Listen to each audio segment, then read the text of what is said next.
Les mots de Volodymyr Zelensky, le président ukrainien, qui lui félicite son armée pour sa progression. Écoutez. Nous nous battons pour notre sud, pour tout le Donbass ukrainien. Il y a actuellement la confrontation la plus brutale près de Sloviansk et Bakhmut. Nous nous battons pour la région de Kharkiv.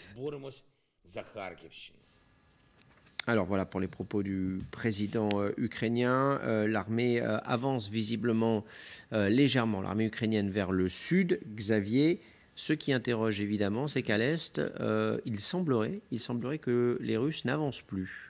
Côté russe, oui, on semble voir une pause stratégique. En fait, pour avancer, il leur faut pilonner inlassablement, de manière indiscriminée, d'ailleurs, les positions ukrainiennes sur les villes de Sloviansk et Kramatorsk. On a vu dimanche dernier un bombardement sur un marché qui a fait des victimes civiles. Il leur faut aussi, sans doute, après la prise de Sévérodonetsk, de Lysychansk, de quasi la totalité de l'oblast de Louhansk, remettre en ordre leur compagnie, remettre en ordre les soldats, le matériel. Cela prend du temps. Il faut aussi de nouvelles lignes d'approvisionnement en obus, notamment. On sait que les Russes en consomment des quantités considérables. Et c'est pour ça que depuis hier, effectivement, il n'y a pas de gains territoriaux tout à fait notables. Mais en revanche, on voit que les tirs d'artillerie continuent depuis le nord de la zone, depuis le sud de Liman, en fait, au nord de Sloviansk, vers les deux villes qui sont maintenant dans la ligne de mire des Russes, Sloviansk et Kramatorsk. On va revenir sur cette situation militaire à l'est. On va aussi parler des évacuations à Sloviansk, justement, dans un instant, juste avant, parce que Charline Hurel nous attend, elle, vers le sud de l'Ukraine. On va revenir sur ce qu'a dit le président Zelensky, donc cette légère avancée des forces ukrainiennes dans la région de Kherson. Est-ce que elle est vécue comment, cette avancée, à Odessa, à Mykolaiv notamment? Alors déjà, un petit point sur Odessa, parce que cette nuit, ce matin, il y a eu plusieurs missiles qui ont été lancés sur la ville, détruisant des silos de grains, mais aussi un navire dans la mer, là, juste ici.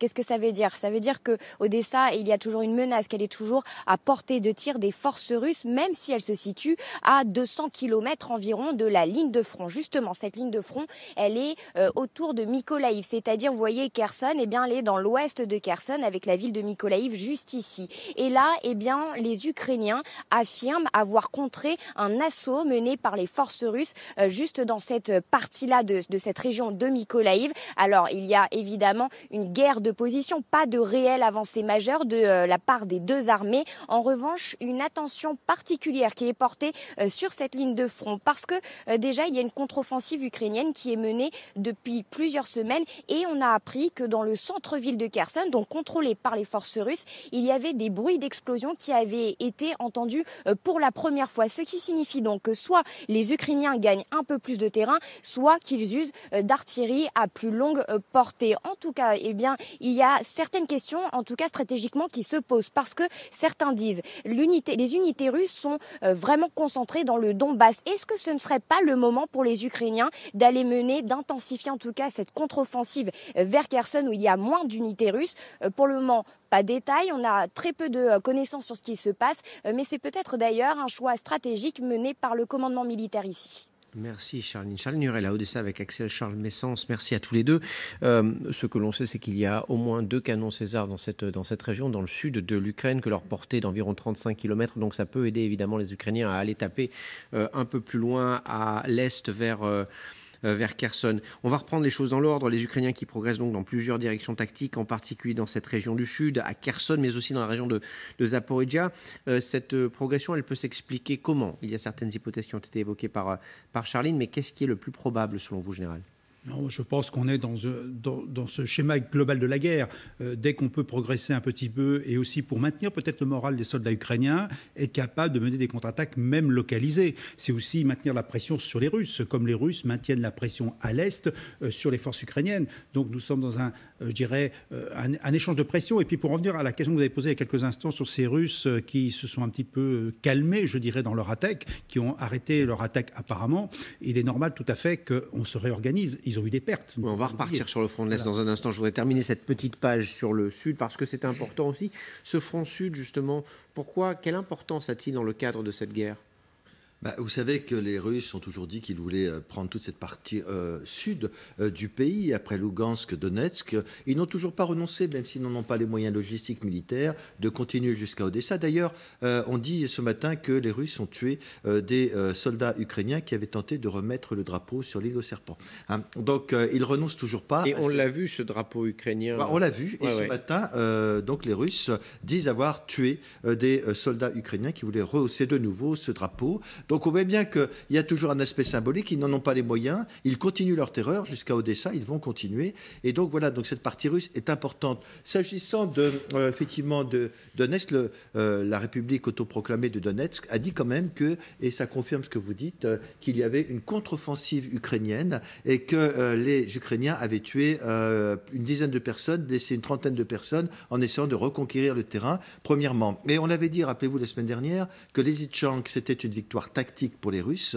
En réalité, certains évacuent, mais il y aurait de la résistance à l'extérieur de Lysychansk, ce qui fait qu'aujourd'hui, effectivement, les Russes ont peut-être besoin de faire une pause pour essayer de recentrer leurs troupes. Et voici ce fameux drapeau. Pardon, Xavier, juste pour expliquer ce que l'on voit à l'image, c'est le drapeau ukrainien qui flotte sur cette île aux serpents qui se trouve à quelques dizaines de kilomètres au sud-ouest d'Odessa. Pardon, Xavier. Non, juste pour dire que sur la route de Sloviansk et Kramatorsk, depuis l'Est, depuis Lysychansk, évidemment, il y a de la résistance parce qu'il y a plein de petits villages, de petits hameaux. Ce sont vraiment quelques maisons, 100, 150 habitants, mais autant de caches potentielles favorables aux défenseurs, donc en l'occurrence à l'armée ukrainienne. Et au cours de leur avancée, les Russes doivent à chaque fois prendre ces villages, prendre ces hameaux pour pouvoir encore avancer sous le tapis de bombes qui maintenant montre son efficacité, a montré son efficacité sur Lysychansk, mais tout ça prend énormément de temps. Les Russes, visiblement, pensent qu'ils ont le temps, même avec l'hiver qui arrivera d'ici 4 à 5 mois, peut-être même plutôt 4, et qui va évidemment n'aidera pas les opérations militaires, mais ils pensent qu'ils ont le temps. Alors pour le Sud, c'est très important pour les Ukrainiens, parce que c'est vraiment une région vitale en termes notamment d'exportation. On sait que l'objectif de Poutine et du Kremlin, c'est de prendre toute la mer Noire, toute cette côte de la mer Noire jusqu'à Odessa. Il n'y a a priori pas renoncé. Nikolai Patrouchev, le secrétaire du Conseil de sécurité, l'a encore réaffirmé. Il me dit même qu'il faut dénazifier toute l'Ukraine et qu'il faut un changement de régime à Kiev. Les objectifs du Kremlin n'ont pas varié depuis le 24 février. On a l'impression qu'il y a du flottement, mais a priori dans leur tête, il n'y en a pas.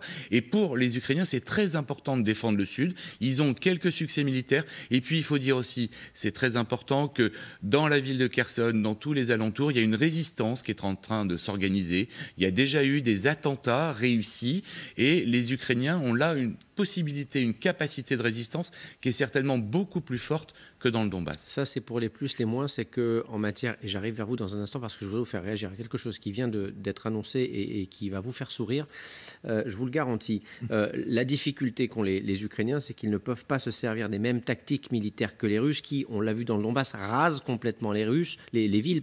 On imagine mal, par exemple, les Ukrainiens se servir de leur artillerie pour raser Kherson de la carte avec les populations ukrainiennes à l'intérieur. On va y revenir. Ça a été le problème en 2014 et on leur a beaucoup reproché d'ailleurs de tirer sur les populations ukrainiennes. On parlait tout à l'heure ensemble de cette démission annoncée, celle de Boris Johnson.